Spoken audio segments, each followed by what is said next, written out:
Cuando en 1962 la Academia Sueca otorgó el Premio Nobel de Literatura a John Steinbeck, justificó su decisión en su percepción y su sensibilidad social, su constante simpatía por los oprimidos y los desheredados de la sociedad. Estas palabras nos resumen perfectamente el leitmotiv de sus obras, la obsesión que guió su pluma de escritor durante buena parte de su vida. Tanto que sus detractores, con pretendida carga despectiva, le tacharon de novelista proletario, sin ni siquiera sospechar que el adjetivo pudiera tener más valor que muchas de todas las medallas que ganó. Y quizás no fuera proletario, al menos en el sentido estricto del término, pero John Ernest Steinbeck, nacido en el Valle de Salinas, en el estado de California, en 1902, sí fue el escritor más comprometido de toda su generación, la generación de Dos Pasos, Faulkner y Hemingway. Y un ser humano que se indignaba ante la opresión y la marginación a la que estaban sometidas amplias capas sociales de la América de la Gran Depresión. Tras pasar su infancia en Salinas, comenzó a estudiar en la Universidad de Stanford, pero John tenía un carácter inquieto y nómada de los grandes escritores norteamericanos, ya que en 1925 abandonó sus estudios y se fue a Nueva York, en el otro extremo de ese país. Ahí trabajó un tiempo en el diario New York America, pero en 1926, desencantado con la vida de la Gran Manzana, decidió regresar a California. Comenzó entonces una etapa clave en su formación como escritor. Fueron años duros, de trabajos muy variados, ya que la hizo de jornalero, de vaquero, de obrero, pero que le sirvieron para reconocer de cerca las condiciones de la vida de los más desfavorecidos, de los que más adelante hablaría. Toda esa gente que se volvió sus compatriotas.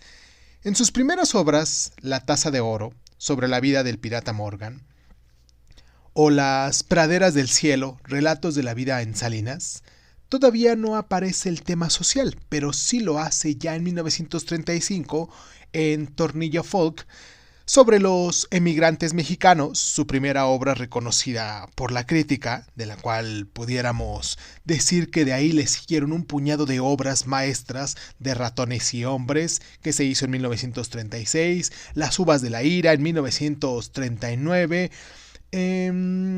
¿cuál más? Obra ganadora del premio Pulitzer de literatura, claro, esta de las Uvas de la Ira, en Los Arrabales de Cannery, que se hizo en 1945, La Perla al Este del Edén, que se hizo en 1952 y de la cual hablaremos más a profundidad, y El Invierno de Nuestro Descontento, hecha en 1961. Y pues, durante la Segunda Guerra Mundial, también ejerció como corresponsal para el New York Herald Tribune. Recibió el Premio Nobel de Literatura en 1962 y falleció en Nueva York 6 años después, el 2 de diciembre de 1968, de un ataque al corazón. Y tenía en ese entonces 76 años. Esto es Crónica Lunares, yo soy Irving Sun y después de toda esta entrada, toda esta introducción para presentar a nuestro autor, vamos al siguiente bloque. Primero vamos a escuchar nuestro intro y pues nada, vamos hoy a tocar Al Este del Edén. Ya utilizamos su biografía como parte de la introducción y pues ahora nos toca hablar de la obra. ¿Les parece? Yo soy Irving Sun, les vuelvo a recordar, esto es Crónica Lunares y pues nada, comenzamos.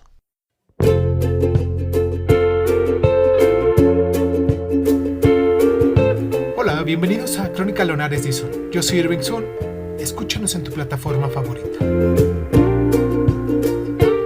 Y si quieres tener acceso preferente, dale al botón de membresías en YouTube y ahí encontrarás audios exclusivos para miembros de este canal. Y sin más ni más, ¿qué tal si comenzamos?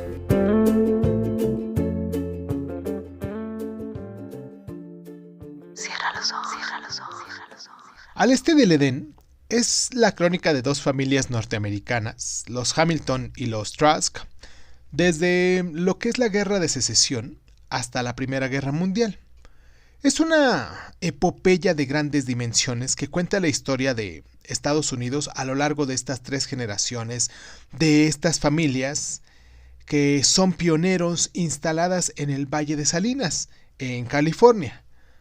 La narración comienza con el asentamiento en la región de los Hamilton en la época en la que el oeste era todavía un territorio en proceso de conquista, y las vicisitudes familiares adquieren en ese contexto resonancias épicas. Es el relato de las gentes que forjaron el país a base de sus buenas dosis de renuncias y adversidades, personajes sacrificados, íntegros, trabajadores hasta la extenuación y religiosos hasta la exageración, con un profundo sentido de responsabilidad hacia sus familias y la comunidad y capaces de sobreponerse al infortunio con entereza una y otra vez. El prototipo del héroe norteamericano, claro, en síntesis, pero es también el relato del ambiente opresivo, asfixiante, de la familia Trask. El padre Adam es uno de esos puritanos severos, convencidos de que esta vida es un valle de lágrimas y de que los verdaderos hombres se forjan en el dolor y las penalidades. De pequeño, su padre Cyrus le trató con extrema dureza y su madre murió cuando él era aún muy joven. Años después se enamoró de Kate, con la que se casó y para la que pretendió crear un paraíso en unas tierras de Salinas que compró. Pero su mujer Kate no tardó en abandonarle, lo que con esos antecedentes no es muy de extrañar, aunque ella misma esté bastante desequilibrada.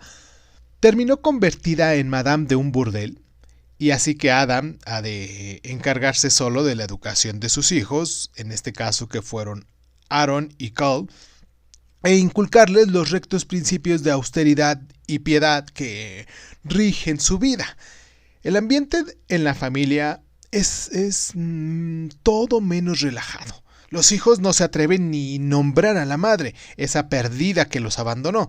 Aaron es el chico bueno, formal, obediente, trabajador, incapaz de levantar la voz a su padre, y Cole es todo lo opuesto.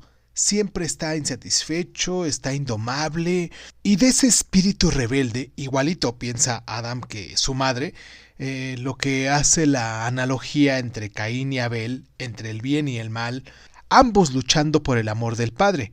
Aunque la batalla parece decantada hacia el hijo formal desde el principio, lo que provoca la rebelión de Cal y le hace perderse por las vías del pecado y la tentación, en una de las cuales conoce a Katie Adams, mujer que regenta el más famoso burdel de la región y que resulta ser su madre. Pese a lo mucho que Cal se esfuerza por ganarse a su padre, este siempre le rechaza. Solo cuando enferma le pide a Cal, que pensaba enrolarse en el ejército para alejarse de una vez por todas lejos de ahí y que pueda cuidar de él.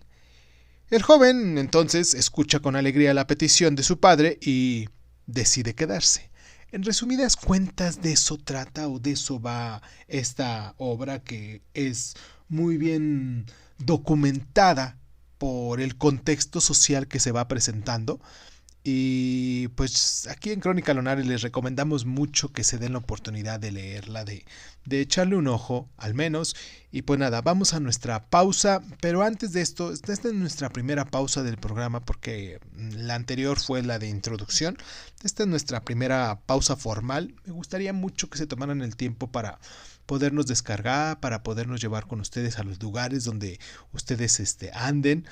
Y pues nos pueden encontrar como Crónica Lunares Dizon en Facebook, en Instagram, en YouTube, en Spotify.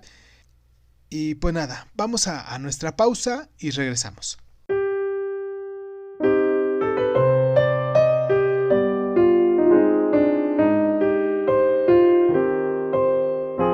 Para quien ya lo ha leído, John Steinbeck es un narrador muy poderoso, ya que sus historias nos reflejan la vida de los más desfavorecidos, de los luchadores y de los que enfrentan toda la fatalidad. Y lo hace con una considerable carga de emotividad que vincula al lector y lo somete a una esclavitud del desenlace, una emotividad que ha sido criticada por sus detractores, pero que contribuye al tono épico de sus obras. Las historias de Steinbeck escritas con un lenguaje directo, deudor de estilo periodístico, trascienden la simple anécdota del argumento para cargarse de simbolismo. Sus personajes representan valores universales como aquí Aarón y Cal, siendo Abel y Caín, o el bien y el mal en continua lucha, el amor y el odio que se entrelazan constantemente en todo el drama. Y la preocupación de Steinberg en sus escritos tiende a ser doble. Por una parte, indaga en el hombre sin arraigo, el que busca su camino y su lugar en la sociedad, el que se enfrenta a los azares de la vida, y por otra parte, en la sociedad y su transformación, las injusticias sociales y las denuncias de los abusos. Steinberg ancla su narrativa en estas claves y enlaza a través de ellas con La generación perdida, un conjunto de escritores marcados por la guerra, la depresión económica y el pesimismo existencial. La América de los años 30 era una América que contemplaba a sí misma con cierta incredulidad, incapaz de comprender qué había pasado con el espejismo de los felices años 20. Una América abarrotada de suburbios industriales, de miseria y terribles hambrunas que chocaban frontalmente con el mito del sueño americano. Steinberg no supo reflejar como ninguno ese asombro y esa decepción, esa miseria y esa lucha del hombre por afrontar su destino. Al este del Edén fue llevada al cine en 1955 y convertida en una obra memorable por Elia Kazan, con James Dean en el papel de Cole Truss, y que bien vale la pena que se dieran la oportunidad de buscarla. No sé en qué plataforma pudiera estar ahorita que estuve haciendo la investigación de esto, no sé en qué plataforma, pero bien se nos daría mucha chance de que la vieran o la volvieran a ver quien ya la haya revisado, quien ya le haya echado un ojo anteriormente.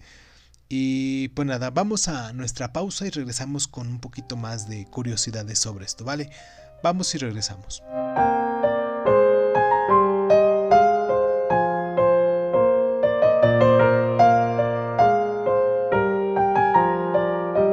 Como decíamos, Elia Kazan abordó este proyecto de rodar al este de Edén en plena casa de brujas en los Estados Unidos, unos años en los que todo aquel que oliera a comunismo tenía muchas papeletas de dar con los huesos en la cárcel, y de hecho Kazan había desviado las sospechas convirtiéndose en un delator, algo que fue tomado como una traición en los ambientes progresistas.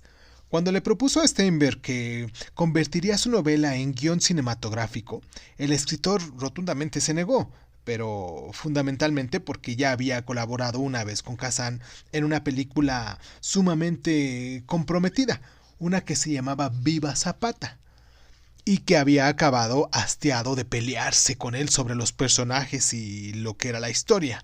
Así que Steinberg se hizo a un lado, algo de lo que tuvo tiempo que arrepentirse cuando comprobó que los guionistas habían suprimido de un tajo 600 páginas de su novela y se habían quedado con las 100 finales, la historia de Carl Trash y su hermano. Y pues bueno, de todas formas, Kazan siguió adelante con la película y eligió a James Dean para el papel principal, solo porque le gustaba la forma de moverse de ese muchacho. Así lo dijo. Dean era todavía un actor por descubrir y Kazan no lo apreciaba demasiado. Dijo de él: cuando James Dean intentó hacer el papel de hombre de edad en los últimos rollos del Gigante, tenía aspecto de lo que era, un principiante. Y cuando lo comparaban con Marlon Brando, decía sin tapujos que de eso nada, que Brandon era muy superior. Kazan ni se imaginó que su película iba a convertir a Dean en un mito del cine.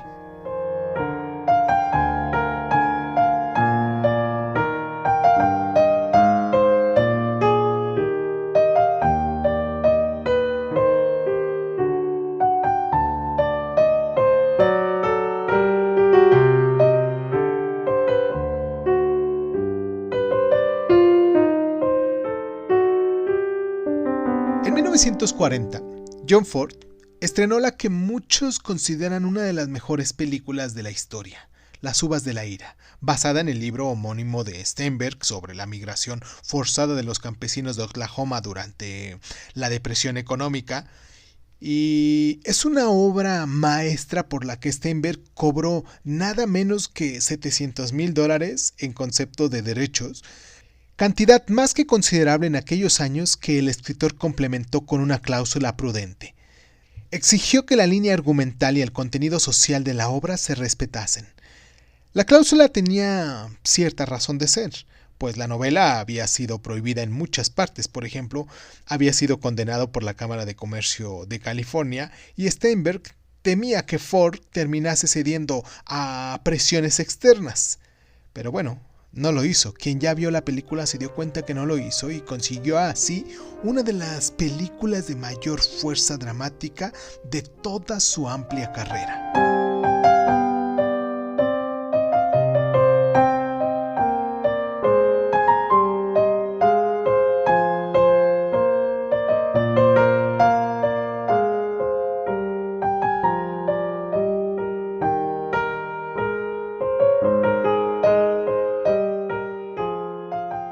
Un autor norteamericano que comparte con Steinberg la preocupación por la miseria y las pésimas condiciones de vida de amplios sectores de la población de la década de 1930, tras la Gran Depresión de 1929, es Herkin Caldwell.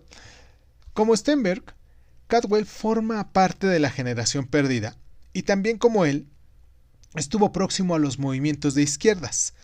Varias de sus obras que retratan las penurias de los braceros blancos y negros de Georgia fueron prohibidas en algunos estados, y entre sus obras destacan Tumulto de Julio, La Parcela de Dios, El Viajero o La Ruta de Tabaco, y en la que retrata de forma magistral cómo inmisericordia a un personaje mezquino, rencoroso, cerril y despreciable, el inolvidable granjero Jeter Lester, un libro que es una lectura imprescindible y que también vale muchísimo la pena que ustedes lo busquen en alguna plataforma, si lo pueden descargar o comprar, o si vayan a alguna de sus librerías.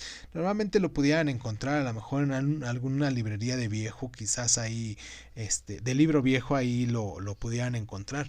O pues pedirla por internet ahorita que ya estas librerías se pueden, estos libros se pueden conseguir en diferentes plataformas. Y pues nada, quiero agradecerles mucho a las personitas que nos patrocinan, las personitas que nos han mandado sus donaciones, esas donaciones que pues, nos ayudan mucho para poder seguir con este programa, con esta temática que hemos estado haciendo de los lunes de Lunay Dice, hablando de literatura y de distintos personajes, de distintas obras de literatura.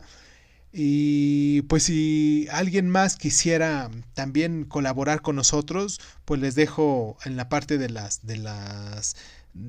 notas que se hacen aquí abajo del texto, ¿cómo se les llama? Esta parte de los subtítulos, no, es la parte, el cuadro de notificaciones, donde se hace la descripción del programa. Ahí les dejo también la plataforma donde pudiesen encontrarnos para que ustedes, si gustan hacer sus donaciones, nos encuentran en PayPal como Irving Sun, así, Irving Sun. Nos encuentran ahí en PayPal, van a ver la imagen del programa, van a ver incluso hasta una imagen mía también, una fotografía, una vieja fotografía de las que tenemos ahí. Y pues a todas esas personas, todos esos patrocinadores, esos lunares que se han tomado el tiempo para descargarnos, para también apoyarnos, pues un gran abrazo. Y pues los espero la próxima semana, que vamos a hablar sobre Lolita de Vladimir Nabokov, un libro muy controvertido. Y pues esto fue Crónica Lunares, yo soy Irving Sun y pues muchísimas gracias por estar. Suscríbete a Crónica Lunares de Sun en Spotify y otras plataformas de audio y de podcast. Si te gusta lo que estamos haciendo, regálanos un like, comparte este audio en tus redes sociales y sobre todo, déjanos un comentario con tus inquietudes, ¿vale? Crónica Lunares y Sun es un programa de divulgación cultural conducida, narrada y comentada por Irving Sun y en muchas ocasiones por invitados especiales. Si quieres participar leyendo tu cuento favorito en voz alta, recuerda ponerte en contacto con nosotros. Agradezco infinitamente a todos los lunares que con sus donaciones hacen que este canal crezca y me sienta motivado a hacer lo que me gusta hacer y mostrárselo en estas plataformas. Gracias infinitas. Yo soy Irving Sun, esto fue Crónica Lunares y ¿qué tal si nos escuchamos después?